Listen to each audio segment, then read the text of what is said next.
Cooch Behar MGN medical college ও হাসপাতালে ANICU ইউনিটের উদ্বোধনে রাজ্য বিধানসভার অধ্যক্ষ Rathindra Bose. Cooch Behar MGN medical college ও হাসপাতালে এএনআইসিইউ ইউনিটের উদ্বোধন।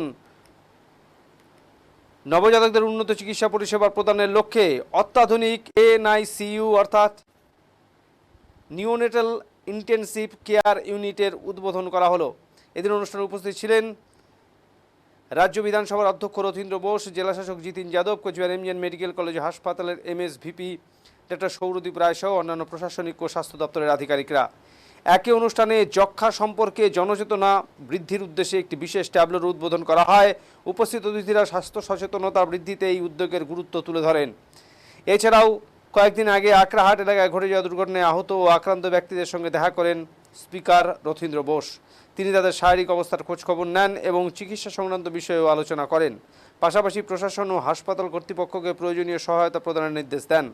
এই উদ্যোগের মাধ্যমে স্বাস্থ্য পরিষেবা পরিকাঠামো আরও শক্তিশালী হওয়ার পাশাপাশি সাধারণ মানুষের কাছে উন্নত চিকিৎসা পরিষেবা পৌঁছে দেওয়ার ক্ষেত্রে গুরুত্বপূর্ণ পদক্ষেপ নেওয়া হলো এদিন বলে মনে করছে রাজনৈতিক পর্যবেক্ষকদের একাংশ।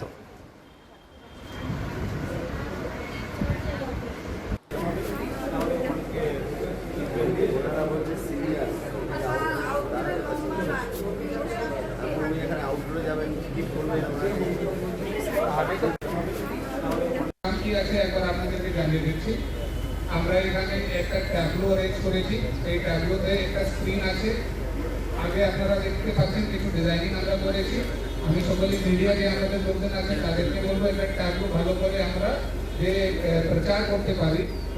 उससे अधिक आयु, धूम्रपान और शराब का सेवन करने वाले, कुपोषित, टीबी रोगी के साथ रहते हो, मधुमेह रोगी, HIV से पीड़ित हो, तो टीबी के लक्षण होने पर अपने नजदीकी सरकारी या निजी अस्पताल या आयुष्मान आरोग्य मंदिर में निःशुल्क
বাইরে মানবিকতা আছে, এটা ইয়ে করুন তো বলছেন যে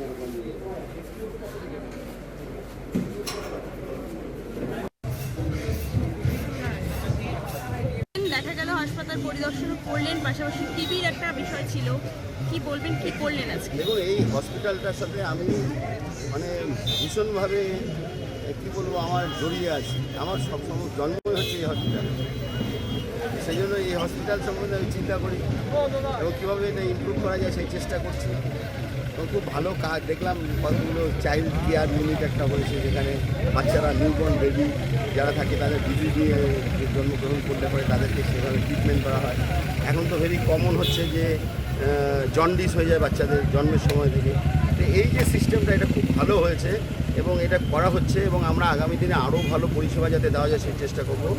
এবং সেই জন্যই আমরা প্রতিনিয়ত যোগাযোগগুলো করার চেষ্টা করছি। আর একটা যেটা সবচেয়ে আমার কাছে ইম্পর্টেন্ট মনে হচ্ছে যে পিপল পার্টিসিপেশন, অর্থাৎ মানুষদেরও এগিয়ে আসতে হবে। আমার অধিকার আছে ট্রিটমেন্ট পাওয়ার, তেমন আমার কিছু কিছু কর্তব্য আছে। যে কর্তব্য হচ্ছে কি, আমাকে খোঁজ রাখা, আমাকে যাওয়া, আমাকে যে সরকারের ব্যবস্থাগুলো আছে সেগুলো প্রতিনিয়ত সেগুলো দেখা, মানুষকে বলা, যেমন আজকে আমরা টিভির একটা ক্যাম্পেনে এখানে একটা গাড়ির উদ্বোধন করা হলো, ট্যাবলো। সেই টিভি মাননীয় প্রধানমন্ত্রী বলেছেন যে ভারতবর্ষকে টিভি মুক্ত করবে। টিভি মুক্ত আমাদের মুখ্যমন্ত্রী প্রোগ্রাম করেছেন, মানুষকে অ্যাপিল করেছেন এবং তাতে কিছু সাহায্য দেওয়া হয়েছে, টিভি ট্রিটমেন্টে ফ্রিতে করা হচ্ছে। এবং মানুষের কর্তব্য, আমার আশেপাশে যেগুলো লোক আছে তাদের যদি ওই কিছু সিমটমের কথা বলা হয়েছে, 10টা সিমটম, সেই সিমটমগুলি দেখা যায় তাহলে ইমিডিয়েটলি তাকে বলা যে তুমি গিয়ে ট্রিটমেন্ট করো, এই টিবি রোগ নির্মূল হয়।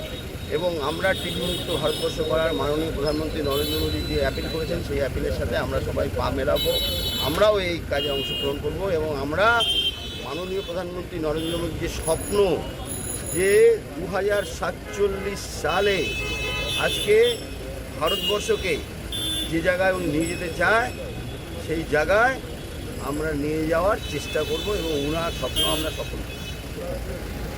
দেখা গেল